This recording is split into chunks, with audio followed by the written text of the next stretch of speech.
Come with me. Beyond this cover hides a doorway to another world. Step carefully now. In the grand kingdom of Arvindale, where emerald hills rolled like waves beneath the sun, and rivers gleamed like silver ribbons across the land, there lived a fool. Not the kind mocked in the taverns, nor the wandering trickster who vanished with a coin purse, but a court jester, a man of painted smiles, nimble steps, and words that cut sharper than any knight's blade. This jester's name was Finn. His laughter rang through the marble halls of the royal palace, bright enough to chase shadows from the king's council, light enough to lift weary hearts. And yet, dear listener, beneath the bells that jingled from his cap, beneath the painted grin he wore each day, his heart carried a secret burden. For Finn loved the one he could never claim, Queen Isolde, Jewel of Arvindale, whose presence made noblemen bow and peasants dream. Songs told of her beauty, of her wisdom, of her mercy. But what the songs did not tell, what only Finn dared to see, was the quiet sorrow in her gaze, the loneliness that lingered like a shadow beside her crown. And so begins our tale, not only of jest and laughter, but of longing and dreams, of secrets whispered in candlelight and truths hidden behind smiles. Sit closer to the fire, dear listener, for this is the story of the Queen's Fool. Chapter 1. The Queen's Fool. Finn had always been different from the other jesters who shuffled about the courts of kingdoms near and far. Where most jesters leaned on pratfalls, crude imitations, and slapstick mockery, Finn's art was of a rarer kind. His humor carried wit like a hidden blade. His riddles were woven with truths that few dared speak aloud. A raised eyebrow here, a subtle wordplay there, and suddenly courtiers found themselves laughing at their own pretensions without ever realizing the fool had bested them. The palace of Arvindale thrived on ceremony. Each morning, noblemen arrived wrapped in silks, dyed deep as wine, their fingers heavy with rings, their voices dripping with self-importance. And each morning Finn watched them file in through gilded doors like brightly dressed peacocks. To most, the day's business was weighty: alliances, taxes, disputes over borders and trade. To Finn, it was theater, a stage where vanity strutted in plumed hats. And he, painted in motley colors, was both actor and audience. Yet it was this sharpness, this ability to make jest of weight without malice, that drew the Queen's attention. Queen Isolde, radiant jewel of Arvindale, often lingered after the hall was emptied of courtiers and their endless arguments.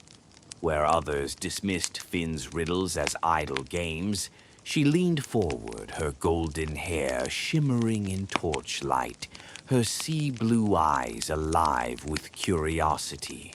She listened, truly listened, not only to the jest, but to the shadow of meaning hidden within it. "Do you mean to make fools of them all, Finn?" she once asked with the faintest smile. "Only the ones who wear the mask poorly, Your Grace," Finn had replied, bowing low with a flourish.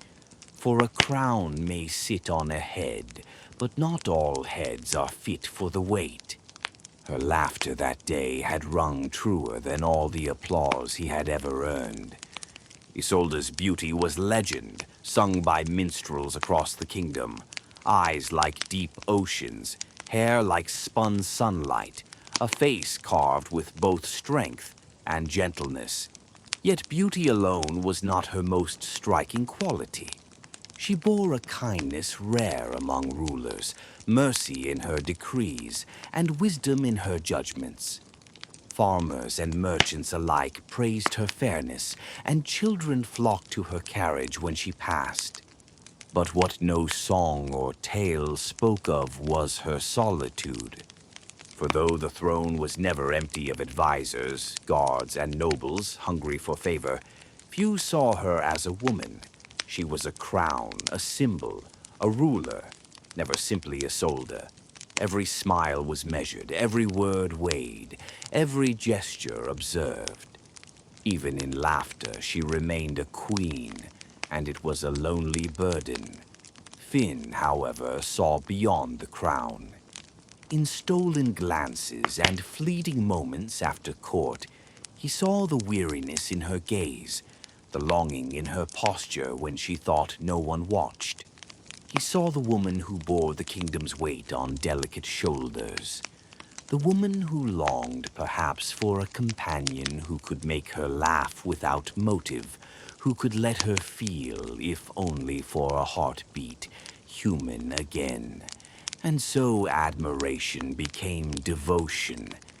Devotion swelled into longing, and longing, impossible and forbidden, flowered into love. It was not the foolish crush of a boy on a fair maiden. No, Finn's love was slow burning, sharpened by observation, deepened by the quiet moments where their eyes met and words failed. He loved her not as a queen alone, but as the woman hidden beneath veils of duty. Yet Finn knew what he dared not speak. To love a queen was folly greater than any jest he might perform. He was a fool, by station, by birth, by trade. A fool in truth, though one who carried more wisdom than most of the lords who strutted about in velvet. What chance had he against dukes with estates, or princes from distant realms? Still, his heart betrayed him. He found himself watching the way her hands rested on the throne's arm, graceful, yet tired. He memorized the cadence of her voice when she spoke in confidence, softer than the steel she wielded in council. He noticed every tilt of her head, every sigh, every smile that held warmth only when the court was gone. And though he painted his face with cheer, though he jangled bells to amuse, within him a fire burned that no laughter could smother. Sometimes, late in the night, Finn would walk alone through the empty palace halls. Torches burned low, and shadows stretched long upon the stone. He would pause before the great tapestry of Arvindale's founding, staring at the embroidered kings and queens who had ruled before. He wondered if any of them had ever felt the ache of an impossible love. He wondered if any fool before him had dared dream so dangerously. The palace guards grew accustomed to his wanderings. "The fool walks again," they muttered, but never stopped him. For who would fear a fool? What harm could come from painted lips and jingling bells? But within Finn's chest, the harm had already been done. Love was a wound that bled silently, a burden he carried with jesting grace.